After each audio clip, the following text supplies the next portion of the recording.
So Yeah, I mean, what you're saying makes sense from my own experience. I'm glad you think so. Yeah, do you think there's any hard data, like any research on specifically empathy and the phone or screen use in general, or social media in particular, maybe? This gets to autism, and then my term virtual autism. So the outstanding hallmark of developmental autism is a lack of communication and a lack of what's called theory of mind.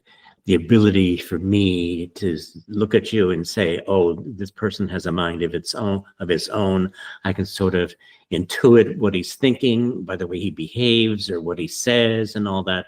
And so we impute motivations and beliefs and attitudes towards other people because of theory of mind. And this is what empathy is very, very much based on. But autistic individuals don't really have any empathy because they're focused on abstract objects.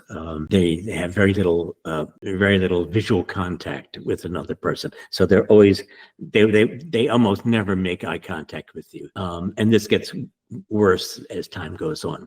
Now, let's move to virtual autism.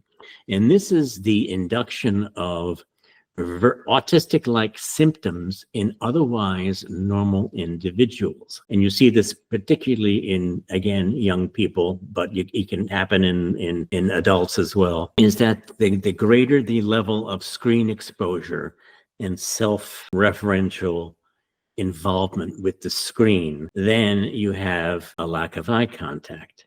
You have a lack of socialization, a reduction in verbal fluency or language whatsoever. All right, so based on the totality of my understanding, long format conversation is preferable to develop a deep understanding of a topic, and I would suggest that you listen to the full-length conversation to get an in-depth exploration of this topic by clicking on the profile and then navigating to the episode in question.